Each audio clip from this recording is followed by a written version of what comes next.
Mais pourquoi diable bouturer une espèce invasive? Eh bien, tout simplement parce qu'on ne bouturera pas de Buddleia davidii, l'espèce type, qui est effectivement problématique dans les milieux naturels, mais on va bouturer eh bien, ceux qui ne se ressèment pas du tout, pas très bien ou alors pas fidèlement. On a choisi ici 3 types de Buddleia. Un Buddleia hybride ici, un Sun Gold, qui fleurit jaune, un Buddleia au feuillage argenté, Silver Anniversary, et un Buddleia qui n'a rien à voir avec un davidii, un Buddleia alternifolia. Pour prélever les boutures, eh bien, il faut attendre les mois d'août-septembre, plutôt septembre.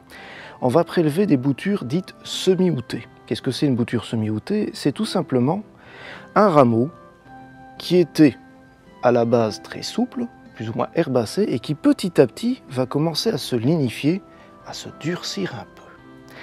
Alors on va le prélever très facilement. Vous voyez ici ce rameau.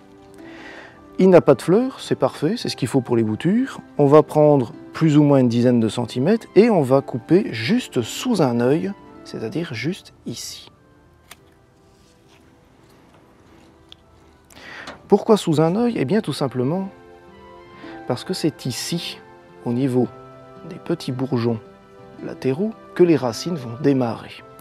On va donc d'abord retirer les feuilles du bas. On va enlever les pousses ainsi sur les côtés pour ne garder finalement que 2 feuilles. On va d'ailleurs raccourcir un petit peu ces feuilles. Voilà. Alors pourquoi on retire les feuilles et pourquoi on raccourcit les dernières? Tout simplement parce que la bouture n'a pas encore de racines pour l'instant. Ce n'est pas encore une plante à part entière. Mais la plante va continuer à faire ce qu'on appelle de la respiration et donc surtout de l'évapotranspiration. Pour limiter cette évapotranspiration et donc pour limiter le phénomène de dessèchement de la bouture, eh bien on réduit les feuilles au maximum. Côté substrat, eh bien on va utiliser un simple terreau additionné d'un peu de sable, c'est parfait, mais ce qui est encore mieux, c'est du terreau, ce qu'on appelle du terreau de semi-bouturage. C'est très léger, c'est très drainé, donc ça n'évitera ainsi d'avoir trop d'eau à la bouture, et surtout c'est tout à fait stérile pour éviter les problèmes de moisissure, les problèmes d'effets pathogènes. Justement, un petit détail, ici je prends des pots en plastique. Alors on dirait, ah, le plastique c'est pas très écologique, etc. Oui certes, mais ce sont des pots de récupération. Mais pourquoi je prends des pots en plastique? Tout simplement parce qu'ils sont plus faciles à désinfecter, ainsi ils vont être tout propres. Ils sont tout à fait non poreux, contrairement aux pots en terre cuite, et donc ça évite que tous les pathogènes puissent passer comme ça assez rapidement. Dernier lieu, c'est bien troué au fond, donc c'est très drainé. Par la suite, quand la bouture a reprise, là je le mettrai en pot en terre cuite, mais dans un premier temps, je préfère utiliser des pots de plastique. Si vous n'aimez pas le plastique, sachez qu'il y a des trucs en plastique recyclables ou tout simplement ici des pots en tourbe. Alors on va remplir notre pot de terreau. Vous voyez qu'il est très léger, hein. Voilà.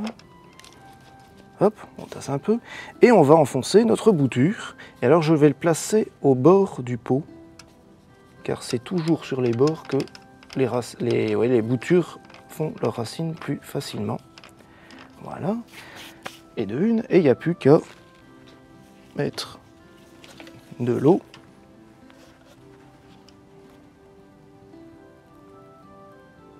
Voilà. Par la suite, il faudra vérifier qu'il y a toujours de l'eau, mais sans excès. On pourra aussi, juste retirer ceci, on pourra aussi placer la bouture à l'étouffer. C'est pas obligatoire, mais effectivement, ça peut être bien. Ici, c'est légèrement trop court. Ça peut être bien car ça va garder l'humidité à l'intérieur et surtout la chaleur. Une fois de temps en temps, c'est-à-dire une fois tous les jours, il faudra juste ouvrir pour éviter l'excès d'eau à la bouture. Si vous avez peur de ça, bien tout simplement, vous le laissez comme ça. Vous allez le laisser à la lumière, mais jamais en plein soleil. On va attendre 2 mois que les racines se fassent. Alors vous me direz, on est en septembre, si on rajoute 2 mois, eh bien ça nous fera donc le mois de novembre. Ce que vous allez faire alors, c'est que vous allez garder vos boutures à un endroit plus ou moins hors gel, un garage, une véranda, etc. Et vous allez les sortir seulement, et les rempoter d'ailleurs dans un plus grand pot, au printemps suivant.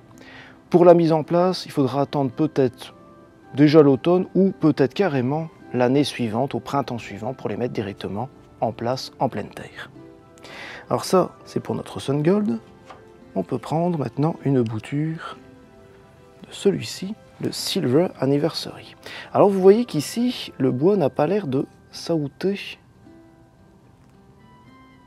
très rapidement. C'est encore bien souple. C'est pas bien grave, on va quand même le tenter en reprenant peut-être un peu plus bas, sous un œil toujours. Hop, on va retirer quelques feuilles. Et on va rabattre ici, en coupant la pousse terminale, on va rabattre ici au-dessus. On retire donc les feuilles, hop, hop, et comme d'habitude, on va raccourcir les feuilles d'au-dessus pour l'enfoncer ainsi. Ici, c'est pour vous montrer, je le mets dans le même pot. Vous pouvez très bien le faire, il n'y a aucun souci. Sachez justement qu'il faudra penser à étiqueter vos plantes, car c'est bien joli de faire plein de boutures. Si vous ne savez plus ce que c'est comme variété, c'est un peu compliqué, surtout si vous devez attendre une future floraison. Alors maintenant, on va s'atteler au Buddleia alternifolia. On va ici prendre comme d'habitude sous un œil, hop, ici c'est parfait, hop. On va comme d'habitude enlever les feuilles. Ici il y a beaucoup de feuilles, donc on va le retirer comme ça. On va peut-être légèrement raccourcir par ici. Toujours sous un œil, c'est ici, hop. Et il n'y a plus qu'à enfoncer la bouture aussi. Ici, il aurait peut-être fallu un plus gros pot, mais c'est pas bien grave. On tasse bien autour, et ainsi de suite. Alors, pour les Buddleia davidi ou leurs hybrides, ça reprend très facilement, et ça reprend finalement assez vite, parce que 2 mois pour que vous voyez des nouvelles feuilles, et surtout des nouvelles racines, eh bien, c'est assez court. Pour les Buddleia alternifolia, ça va prendre un petit peu plus de temps, ne vous découragez pas. Tant que les pousses sont vertes, tout va bien, c'est que la bouture n'est pas morte, n'est pas fichue. En conclusion, je dirais que bouturer le Buddleia est la méthode de multiplication la plus simple, la plus économique, mais surtout la plus efficace si vous voulez multiplier des espèces très précises. En effet, certaines sont totalement stériles ou d'autres ne vont pas se ressemer fidèlement. Si vous bouturez, vous êtes sûr d'avoir votre variété précise.